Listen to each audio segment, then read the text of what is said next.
Hitachi Social Innovation Forum 2017 this week sets the tone for understanding the digital parameters of businesses and companies that are now in the race to fully leverage digital technologies. The theme for this episode is Digital Transformation, Capitalizing on the Information Technology, Operational Technology Convergence. To shed more light on the theme, we speak to Russell Kingsley, Chief Technology Officer, Asia Pacific, Hitachi Data Systems, and the Executive Vice President, Global Delivery Network, Hitachi Consulting, Feroz Mohammed. Russell, maybe we can start by talking about Lumada. It's your core IT platform, and for the sake of our audience, maybe you can talk about what it does, talk about how it's really different in terms of what is available right now in the market in terms of IoT software. IoT, and I think this launch, Lumada, was really all about enabling IoT. And one of the things about IoT is it's absolutely huge, right?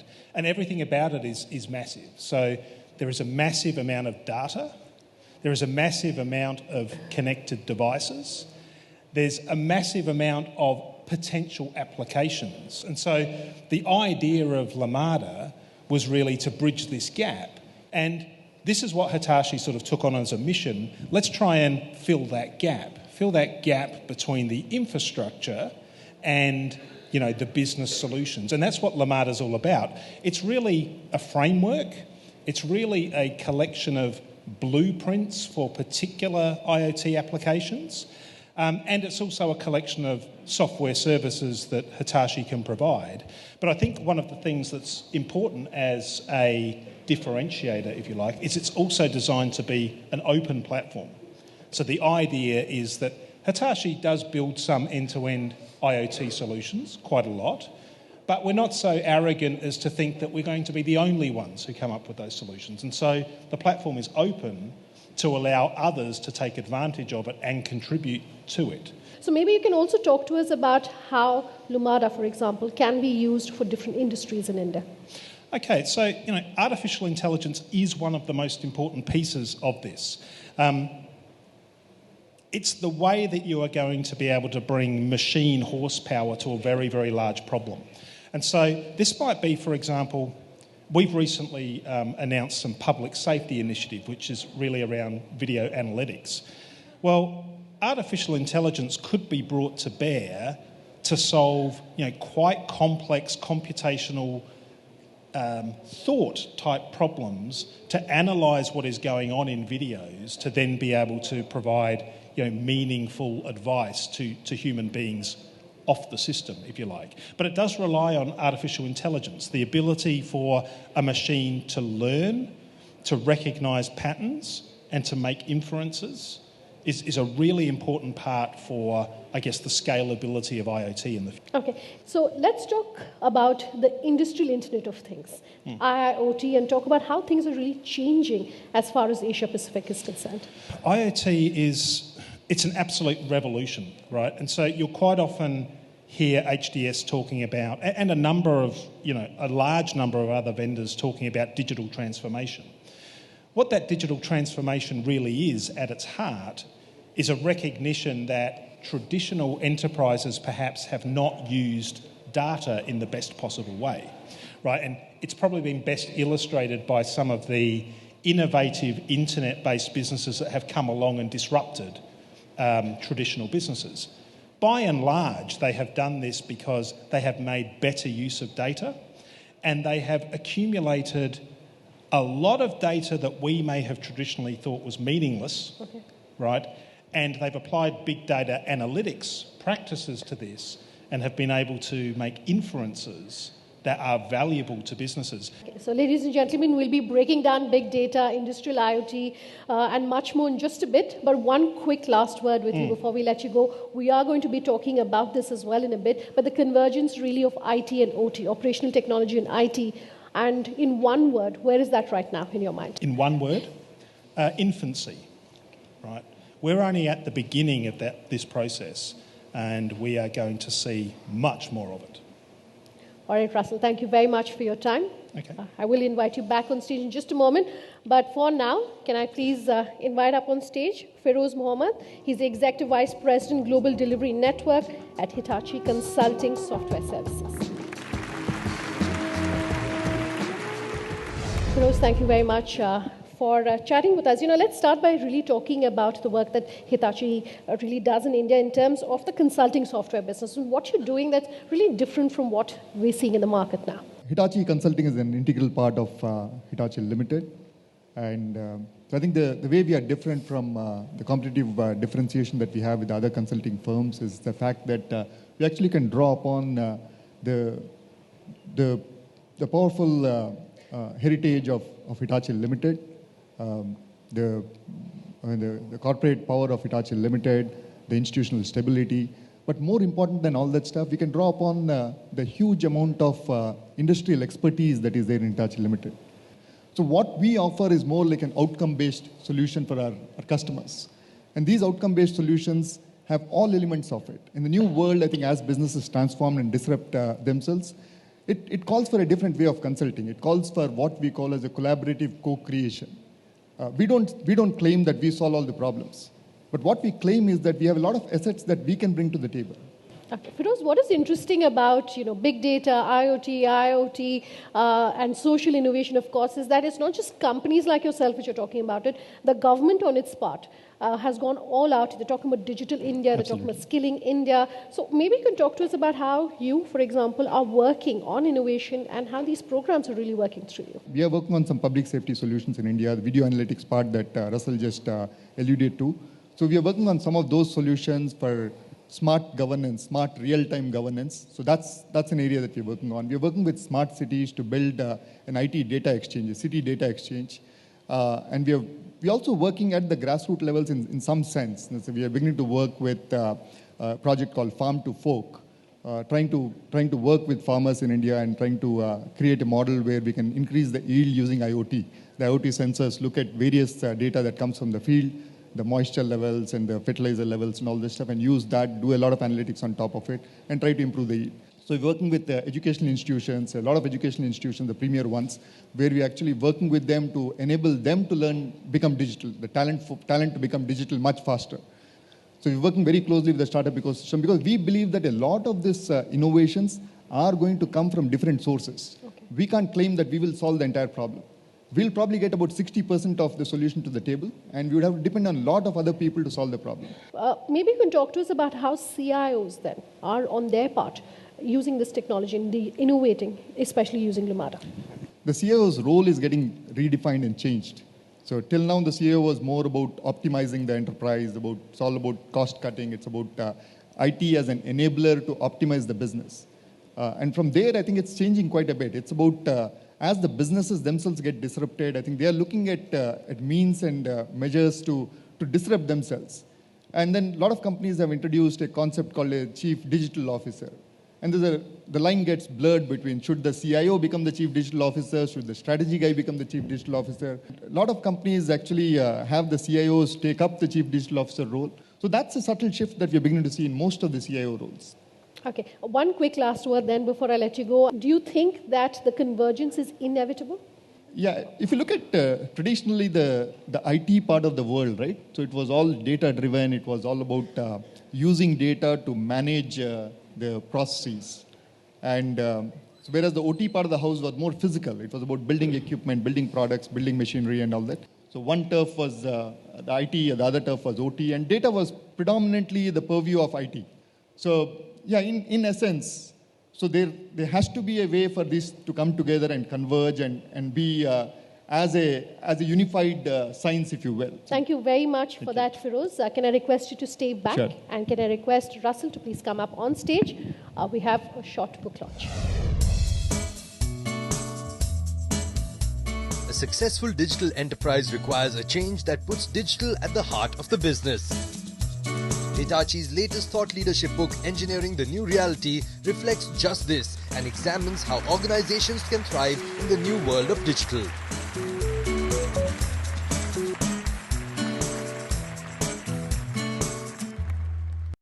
Mr. Ranganath, in one line, how do you think those last mile connectivity issues can really be fixed? So the primary emphasis should be on executing the technical aspect of the entire digital map.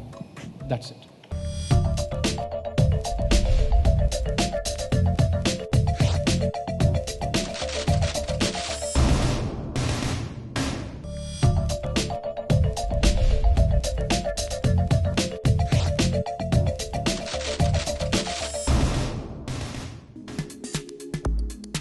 After an interesting tete-a-tete with Russell Kingsley and Feroz Mohammed, we bring you a session on digital transformation, capitalizing on the IT-OT convergence, showcasing how IT-OT convergence enables direct control and more complete monitoring with easier analysis of data from the complex systems from anywhere in the world.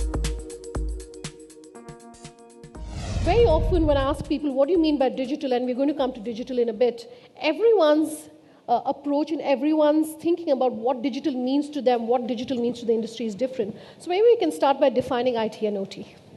It is about putting IT on one side and reaching out the operational information through sensors and bring the data back into IT, process them together, and even take it back to wherever it is to be used. Okay, fair enough. So we will discuss a little more in detail about the kind of uses that we're seeing for IT and OT. But Russell, I was asking Feroz this earlier, and I want to ask you, is it vital that we see IT and OT really coming together and the convergence to happen and a successful convergence to happen? Yes, it is. And the main reason why is because the IT side of that equation is what's going to be able to provide us with the ability to make sense of everything that comes in from the OT side. You know, when I think about the future of doing things more efficiently, making improvements, doing things more perfectly, we have to have IT in the equation with OT. I think it's essential. Okay, so we've heard from both the private sector companies on the panel, and I definitely need to come to you, Mr. Ranganath, and ask you, talk to us about how the government really views IT and OT. The way I would like to see it is that it's the inevitable evolution. In fact, if you look at the entire thing in its broadest sphere, don't you think that the IT component should automatically wither away as a concept and only the OT remains? Whatever effort that we have been doing as an IT effort, what was the philosophy behind all of it? You are aspiring to do something which becomes easy and everything becomes automated. You are talking of sensors and other small devices. What are they all about? Ultimately, that is what you are originally contemplating to do and achieve. So this IT component of the development process, the way I see it, was one single stage in the entire evolution. Probably another a few decades down the line, the concept of IT won't be there at all. It's only the OT that would be there, which you take it for granted.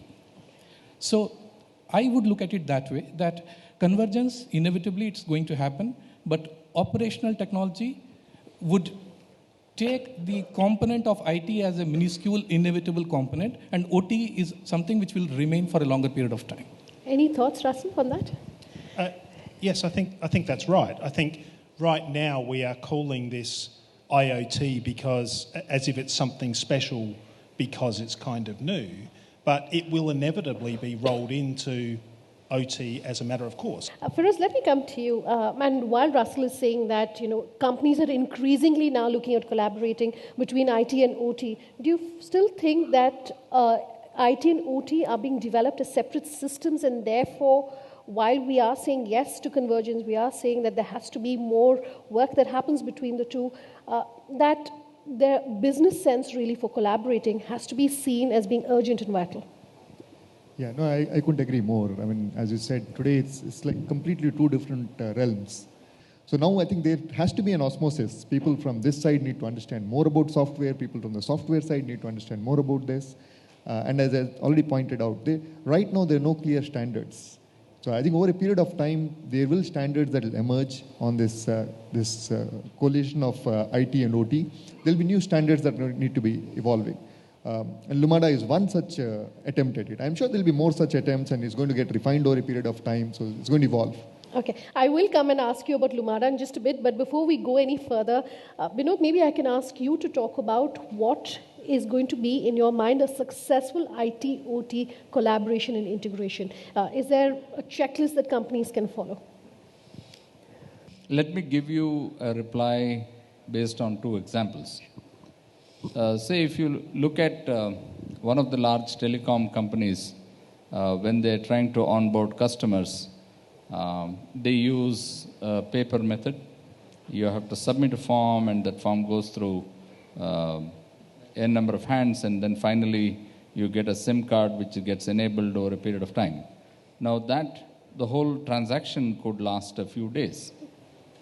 Now here is a new company which is again a telecom giant who has just used the IT-OT component in what they wanted to bring in. They brought in eKYC, where the whole cycle collapsed to just 2 to 3 minutes of processing. In a country like India, when you want to do things much faster, you have no choice but to use these kind of methodologies, these kind of technologies, putting it to use and making things much faster. Is there anything that you'd want to add to that? Yes, I think that's very interesting. Right? And the concept of a telco embarking on eKYC, that's Know Your Customer for people unfamiliar, it's amazing to think that telcos didn't already know their customer. The IoT trend gives them an opportunity to try and redress that. They should know more about their customers. So that concept, I think, is extremely valid, and that's kind of an IoT application in its own right.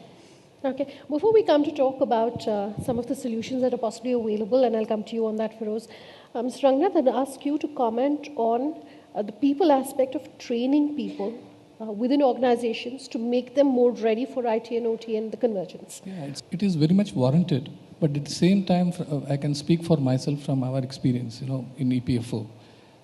Interestingly, people were much more ready, actually.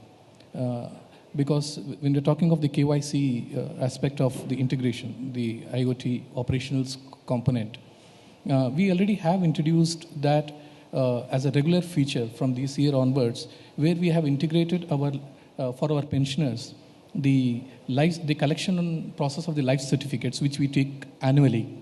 But they were supposed to go to the bank and then deposit it in physical formats once in a year in the month of November. We have tied up with the CSE, that's which has given us access to about 170,000 points of presence all across the country. So the person need not come to our place and then or go to the bank and deposit. We have integrated with UIDAI, with the Aadhaar, and the collection of the life certificate has become online. So that's one part that has really worked out well, and people have taken to it. And we really did not invest too much, either from the financial part or even from the time aspect. We introduced it, simply left a few instructions on the site, and people have taken to it. So that's interesting, and people are aware of technology. For service providers like us, it's easy, it's not difficult. The only challenge is how smartly are you able to cope up and give it to them, whatever they're expecting. And that's actually the challenge, the way I see it. Okay, let's move on and talk about the Internet of Things as well. And Feroz, maybe I can ask you to come in to talk to us about not just the Internet of Things, but we are also now talking about the industrial Internet of Things. IoT it can be more on the consumer-facing side. Things that you see today, the automation that you see, let's say you would have seen that Amazon Go video that went viral, right? You go into a store, pick up stuff, it automatically deducts adds to your cart, so it knows that you have picked up a purchase and you can check out and move out. and let's say any other customer experience IoT. But the difference here is all this is related to the B2C part of it, the consumer part of it. The industrial IoT is something that deals more with the machines part of it. So it is machines to machines talking to each other, machines to humans talking. Okay, let me in fact at this point go to my very exuberant colleague Sumit Lakhutia. He's in the audience and he has a quick audience poll. Yes, definitely. Thank you for that, Sunanda. Ladies and gentlemen, if you bring out your phones and you know the drill, open the HSIF 2017 India app. Our next question is, do you think manufacturing firms have a huge potential for improvement in their bottom line if they leverage the IT-OT convergence? What are your thoughts on this? Yes or no? So we've got, let's see, we've got 80% say yes, 20% say no. With that, it's over to you, Sunanda. So as engaging as this panel has been, unfortunately, we're running completely out of time. So I'd like to get closing comments. Let me start with you, Feroz. In your mind, in one word, the biggest challenge and the biggest benefit when it comes to IoT and OT convergence? Biggest challenge is probably the rate of adoption and the capabilities required for it. I think opportunity, the one word I would say is tremendous. Yes. Mr. Ranganath, in one line, you were just talking about the last mile connectivity and the problems there. In one line, how do you think those last mile connectivity issues can really be fixed? So the primary emphasis should be on executing the technical aspect of the entire digital map. That's it. Okay.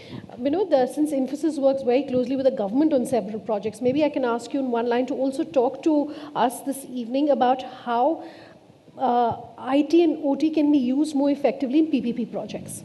Today, using, especially in the income tax department after the demonetization, the number of people who are going to probably file returns is going to increase enormously. And then the user experience everybody needs to have should be very good if that has to go forward and people adapt to this. Okay, that's a very interesting thought, Binod. Russell, I'm going to let you have the last word and talk to us about policy framework. I think it's going to have a massive impact. And I'll give you, and one of the reasons why is because the government has put up its hand and said, we're going to have over 100 smart cities, we're going to back India's innovation, this is going to be part of our agenda. If there really is the policy behind that will, and you know, you've got the largest democracy in the world here, you already have stamped a massive presence from an IT perspective on the world stage. If government policy backs up that desire, then India will be if not the leading IoT country. But it does very much depend on policy following through intention. All right, gentlemen, thank you all very much for your time today. Thank you so much. Thank you.